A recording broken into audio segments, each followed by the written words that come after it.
Hi, Brandon. Thank you so much for joining us. Hey, happy to be here. So, would you be willing to tell the audience a bit about yourself? Yeah, so my name's Brandon, and I have a background in radio. That was my first love. Wanted to be on the air.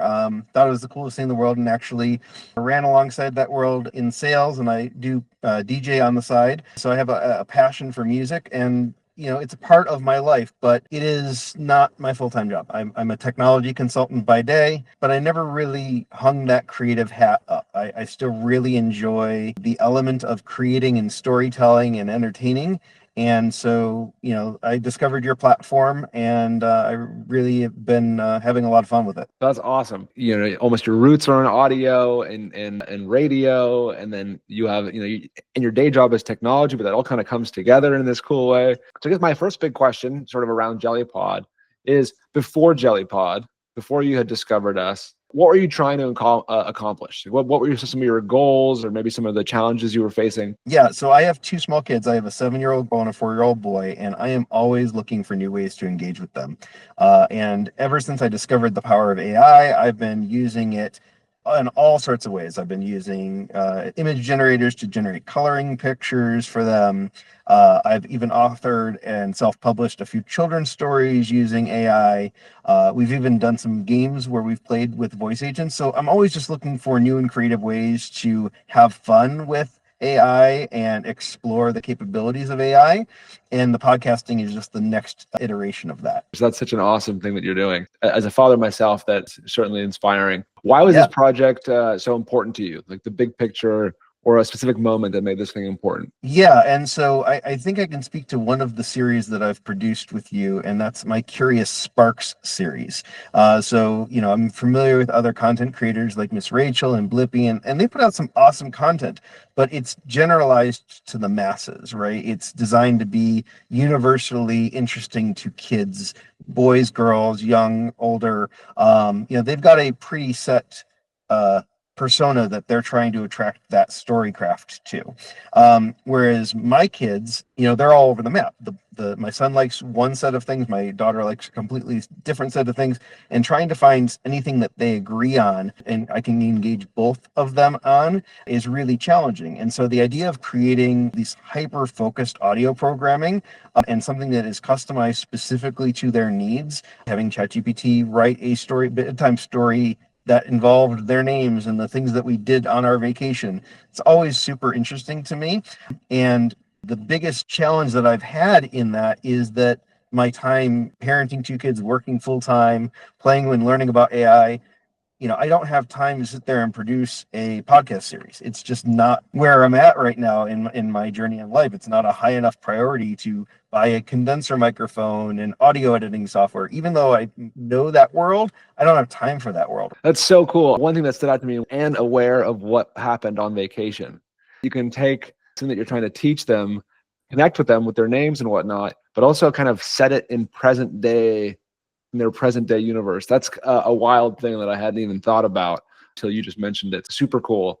And I actually, it's as a quick side note, it's really funny. My 7-year-old actually called me out on it the other day. She asked me to read her a bedtime story, and she followed it up with, "And don't use ChatGPT, Dad. I want you to come up with the story." I'm like, "Oh my, She all can right, tell. I have to put my thinking cap on now." That's so cool. It's funny, yeah, and that just sparks, people are taking AI for granted more and more, and it's funny watching, kids like, have learned to expect something from it and want something different. That's awesome. Out of curiosity, prior to finding Jellypod, or in those earliest moments, were there other options that you considered? Did you consider maybe not moving forward at all? Drawbacks? Yeah, I mean, the time and effort that goes into researching and producing a podcast and doing it, the right way, it takes time, and there's an effort that has to be put forward. So, there, like a lot of great ideas, execution is the hard part. And I've had so many moments where with AI even that I'm like, oh, this would be such a cool idea, but then I don't have the energy or effort to execute it. So, it was really a combination of either I use Jellypod to do this, or this thing doesn't exist because I'm never going to have time to manually pursue it. Even if I had ChatGPT write the script, I'd still have to find time to edit the audio and upload the content and generate artwork. You've taken all of the guesswork out of that for me. So really, I can just focus on the creative part and let the technology really do the heavy lifting. And so, that's been the biggest thing that's allowed me to overcome and move forward with a project that probably would have otherwise died on the shelf. Very cool. Well, I'm happy that we could do that for you. That's it's these stories that like get us so excited and inspire us to, keep going. Out of curiosity, like what did success look like for you? Like, a particularly positive reaction from your kid, or maybe you asked your kids like, "Hey, do you want to keep listening to this?" Anything at all? I'm a big metrics guy, and I'm always looking for analytics and data to support what I do. I'm still waiting for you guys to release the feature where you show how many listens, how many plays I have. But that being said, I'm in my car right now. I spend a lot of time in my car, and I'm no stranger to AI podcasts. In other words, podcasts about AI that I typically listen to. And there's some other content that's produced like Noodle Loaf, where it's more geared towards kids, but it's homogenized content to the greater audience, which is what they have to do.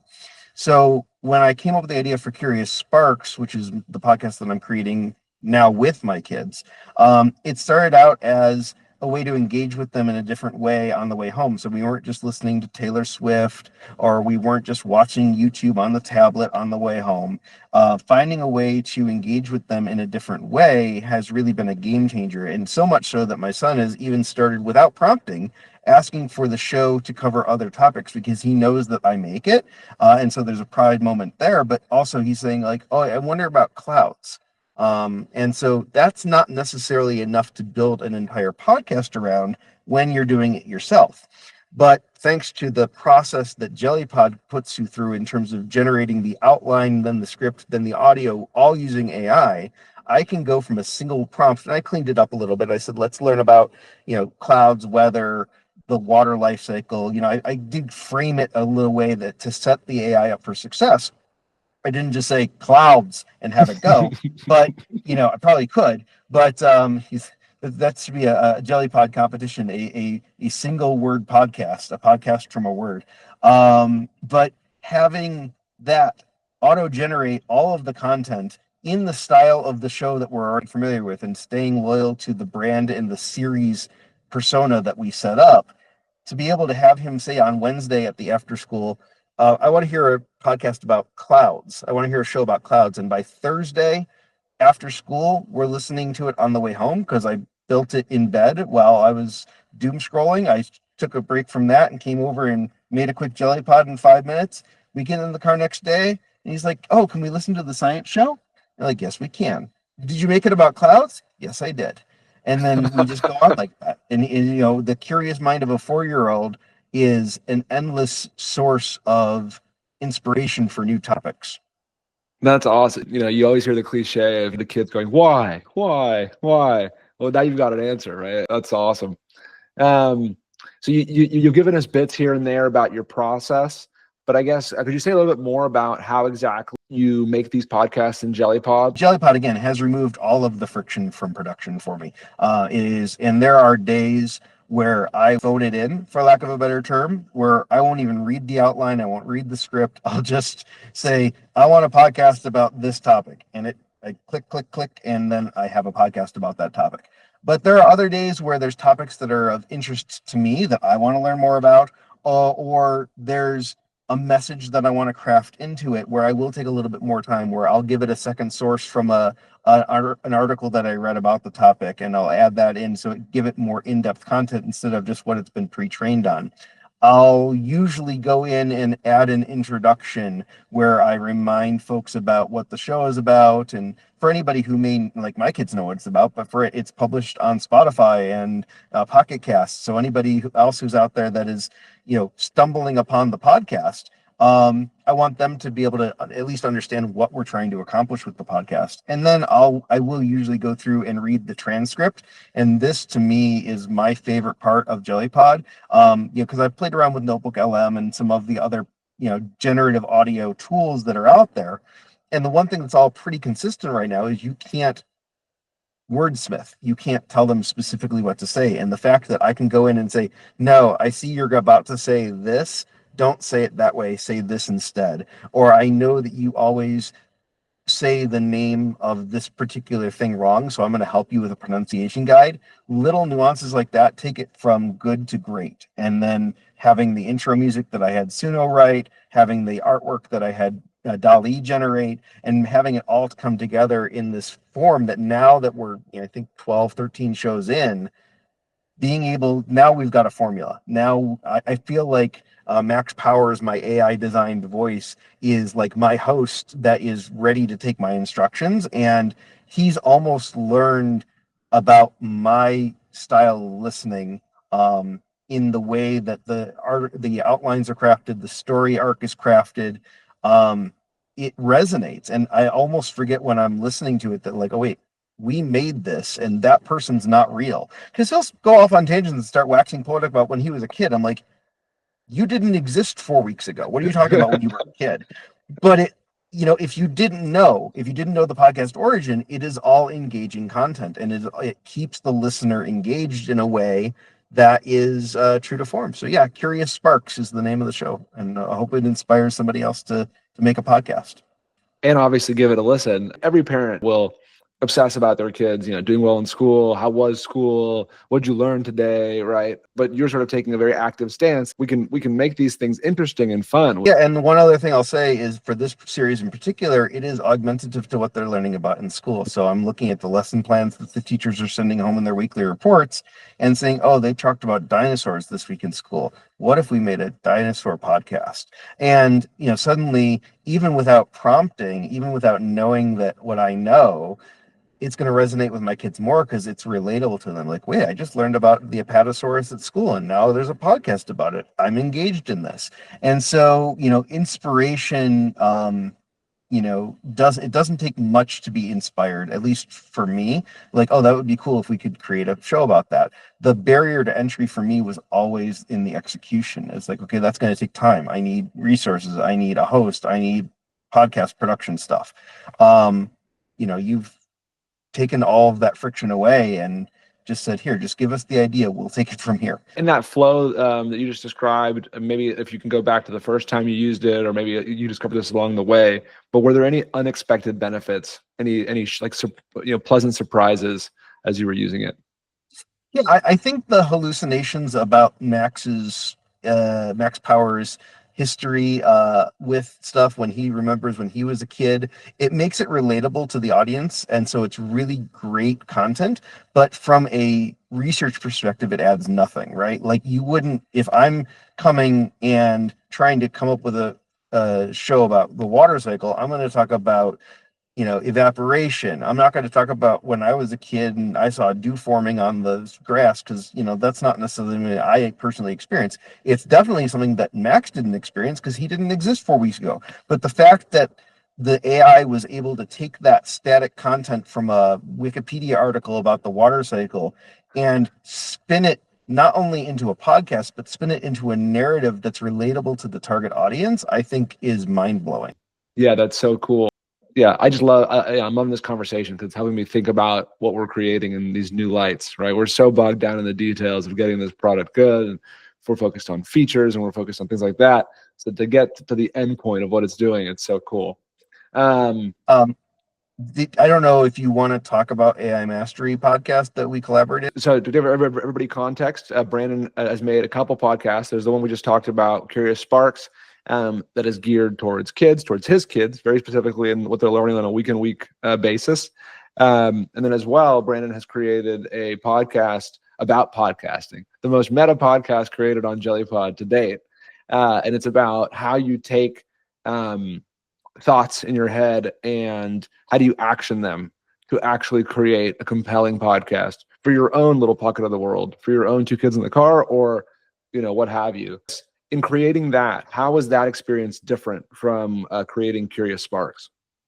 Yeah, so that Mastering AI Podcasting, or Mastering Podcasting, it is a series that I created out of really self-education. I wanted to learn more. Now that I've gotten bitten by the bug with Curious Sparks, I'm like, okay, Curious Sparks is great, but I don't know the first thing about marketing a podcast. I don't know the first thing about how many episodes should be in a season, or how to frame a series like that. I'm a fish out of water. This is not a live DJ event that I can read a room on.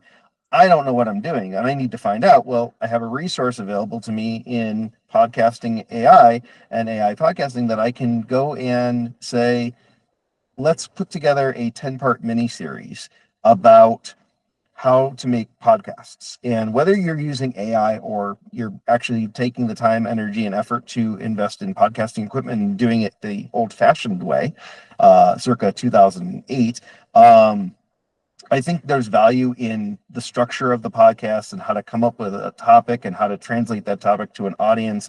There's some really good nuggets of information in there, but it also gives me something to listen to while I'm on my way to pick up the kids, in the way that I can consume information. I like listening to podcasts. Now I can listen to podcasts about topics that I'm interested in. And right now I'm interested in making podcasts. So, wanted to do that and put that out there and share it with the world for anybody who is listening to us have this conversation, who's maybe seen Jellypod, signed up for a free trial, got their first episode out and is like, oh, that was really cool. And then gotten that inferiority complex of like, I'm not a podcast producer. I don't know what to tell my host to talk about. And that barrier to entry is now internalized, where the technology exists that you could do anything, but you don't know what to do with it. And so that's really who that podcast series is designed for, is to take you back a step. Okay, now that I know that I have the capability, what do I do with it? And strategies and coming up with ways to take a story out of your head and take it into a podcasting environment in a way that makes sense. And whether you go off and market it and do all the things that are recommended, or whether you just get far enough into episode 4 and go, okay, I have enough to get going and take it from here. Everybody has their own strengths, but we assume nothing with that podcast, and really wanted to enable people who had never made a podcast or didn't have the audio production background that I had, to start from scratch and really understand, whether you're using Jellypod or any of the other tools out there, how to do it the right way. And we even threw a bonus episode in there that talked about the making of the AI podcast. So it's a making of AI podcast about AI podcasting. Like you said, the most meta podcast ever. Yeah, MetaQ. Yeah, the podcast is great. It's a huge asset. Well, actually, I think yesterday or the day before, I spun up like a little blog post on our blog linking to it. So I think it's a huge asset, and I'm hoping that more people listen to it and get over that inferiority complex that you just described. It totally is in your own head. People think, well, I'm not a podcaster. Well, that's the thing. We just so fundamentally believe that like 99% of the world's most interesting stories are trapped away in people's heads and not told. Like I guarantee no one's making. I forget the exact dinosaur that you mentioned. Anatosaurus. What was it? Apatosaurus. Apatosaurus. Yeah, guaranteed nobody's making a podcast on that. Especially not geared towards a 4-year-old learning about it in school. So, yeah, super cool. I guess to put a bow on it and to close out the conversation, I would love to know, if you were telling somebody that's never heard about Jellypod, what Jellypod is and what it can do for them, what would you say? Yeah. So if I came across somebody, and this we're pretending like this doesn't happen in real life, come across somebody who has a story to tell. If I know that, man, you should write a book. Well, that cliche of you should write a book becomes now you should produce a podcast, right? And so I can't produce a podcast. I couldn't produce a podcast 4 weeks ago. I had no idea how to produce a podcast. You don't need to know, because Jellypod does the work for you. And so even if you think you just start, and you make one episode, and your first episode's going to be terrible, because my first episode was terrible because I had no idea what it was. I mean, it wasn't terrible, but it I learned a lot in my first episode, and then from there it got easier with every episode, and now it's like a well-oiled machine. Like, we're churning out content. Like, I can produce a show a day if I wanted to. Now it's just I'm just trying to keep up with my 4-year-old. But whether you're producing them publicly or privately, I think that just sticking the toe in the water and figuring out what part of your story that you want to tell and put out there in the world, or share on or learn from. Whether you're using, like, you've got a calculus test and you want to, learn the material, throw the material into Jellypod, have it write a podcast about it, and then you can, like, for all the auditory learners out there, it's a huge win. But I just can't thank you guys enough for taking the friction out of the most fun part of podcast producing. Thank you so much. Thank you so much for for letting your creativity shine in so many different directions. We really appreciate it. Thanks so much for hopping on this call and for sharing a bit more about your Jellypod story. Of course. Thanks for having me. Take care.